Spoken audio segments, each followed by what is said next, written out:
A depressão dele não era doença, era o modo que ele encontrou de proteger a mãe dele da falta de sentido. Oiê, sou Caio Graneiro, sou psicólogo, e hoje eu quero trazer para você um caso que vai ajudar você a pensar em coisas da sua própria vida, e eu imagino que vai fazer você, ó... Bom, vamos lá. Esse paciente era um homem gay mais velho que chegou no meu consultório trazido pela mãe. Vou explicar o trazido pela mãe. Ela foi a mãe que me procurou, que me mandou mensagem perguntando se eu poderia atender o filho dela. Ela viu que eu trabalhava com homens gays e imaginou que eu podia ajudá-lo. E o que me chamou a atenção, além da primeira mensagem ser dela, é que quem iria pagar a terapia era ela. Bom, quando esse homem chega e eu vou conversar com ele, me chama a atenção algumas coisas. Primeiro, esse homem já tinha passado por outros terapeutas, outras terapias. E ele estava muito medicado, ia no psiquiatra e tal. E o que é importante aqui? Os outros terapeutas já tinham tentado muitas coisas, ativações emocionais, dado exercícios para ele, tentado fazer ele pensar outras coisas, enfim. Feito muitos processos, muitas escalas, muitas junto com o psiquiatra e tal. E tudo isso fazia com que ele melhorasse um pouquinho e logo piorasse de novo. E aquilo me chamou a atenção e eu comecei a trabalhar com ele, até que eu fui me dando conta que a mãe dele acordava de manhã, fazia o café da manhã para ele. Depois ela ia tentar tirar ele da cama. Quando ele tinha que fazer algum exercício, ou algum dos terapeutas antigos tinham dado uma tarefa terapêutica, era ela quem ia ajudar ele a fazer. Sabe que nem mãe faz com criança quando tem lição de casa? Ela controlava se ele tinha tomado banho ou não, ela fazia a comida dele, ela pagava as coisas para ele. Bom, a coisa foi evoluindo e eu comecei a entender que para ele era muito difícil fazer qualquer movimento autônomo. O que estava na raiz disso? Esse menino, esse homem, quando era menino, teve uma mãe que, ela ficou meio deprimida quando ela separou do pai. Não que ele tinha percepção disso, tá, gente? Ele era muito pequeno para compreender. Mas a gente foi através da análise se dando conta disso. Ele foi me contando como era essa mãe. E ele, na escola, foi um garoto que deu trabalho. Então, quando ela ia cuidar dele, ela ia atrás na escola, era quando ela saía de casa, era quando ela se arrumava para falar com a diretora da escola e tal. Coisas assim. O que começou a acontecer é que essa mulher foi encontrando sentido em cuidar daquele filho. Era a única coisa que trazia alguma alegria para ela, alguma motivação para ela levantar da cama e continuar. O tempo foi passando, esse menino foi se tornando homem, e toda vez que ele fazia um movimento de se tornar adulto e autônomo de si mesmo, a mãe dele não ficava muito bem.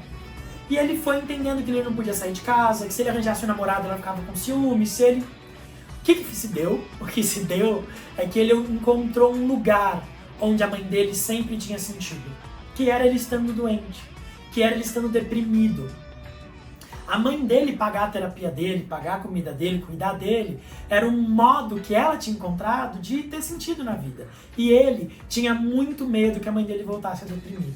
Ele tinha muito medo que a mãe dele não desse conta de olhar para a própria vida e ver que ela estava num lugar de vazio. Então ele se colocava nesse lugar, preferia estar naquele lugar do que pensar que faria mal para a mãe. E era tão interessante porque no final das contas eles estavam os dois retroalimentados, porque a mãe dele também sentia um fardo. Ela queria que o filho dela melhorasse, mas só em uma parte, porque tinha uma parte dela que também precisava daquilo. Esse trabalho foi evoluindo de um modo onde eu fui resgatando com ele que, talvez, ao libertar a mãe dele de cuidar dele, ela poderia olhar para o próprio vazio e, ao invés de cair numa depressão, ela poderia ressignificar esse vazio. Ela poderia construir uma vida para ela que fizesse mais sentido do que só cuidar do filho. E que ele poderia, inclusive, devolver para ela todo o cuidado, estando bem.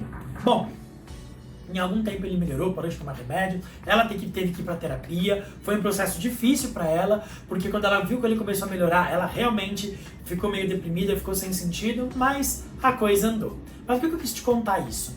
Às vezes, a gente olha para nossa depressão, para um lugar que a gente está se sentindo mal, e a gente pensa, não tem motivo nenhum para eu estar assim, não tem porquê. Mas o nosso porquê é muito mais profundo. O nosso porquê está ligado a processos que a gente mesmo não consegue se contar. Esse homem não conseguiria chegar no consultório e dizer, então, eu me deprimo para minha mãe ter sentido, para minha mãe conseguir ter o que fazer da vida, porque eu tenho medo de eu seguir em frente e ela, morrer, percebe? Isso era algo muito inconsciente para ele, estava velado para ele. Mas à medida que ele pôde e entendendo que havia um ganho naquela depressão, que tinha algo ali que mantinha ele naquele lugar, ele foi então podendo fazer uma escolha de sair de lá e movimentando todas as relações dele para ele conseguir sair e as outras pessoas poderem se cuidar. E aí eu te pergunto, qual é o ganho secundário de manter as tuas dores? Qual é o lugar de dor que você não sabe por que você está mantido, mas que tem um porquê? Quem você tenta proteger, ou quem você tenta manipular, ou quem você tenta enganar para se manter num lugar, percebe? O que é a tua dor, o que é o teu sofrimento, o que é o teu medo de ir para a vida esconde? Às vezes o que a gente tem não é uma doença, às vezes o que a gente tem é um processo emocional mal resolvido, que precisa ser resolvido, que precisa ser tratado com profundidade. Às vezes você está indo na terapia já por tanto tempo e falando e recebendo lições de casas que não estão te ajudando. Você precisa de um processo profundo que retorne o teu olhar para você, para que você possa se transformar. Bom, se esse vídeo te fez pensar em alguma coisa, me conta aí o que te fez pensar nos comentários. Vou adorar ler quais foram as reflexões que vocês fizeram. Já sabe, né?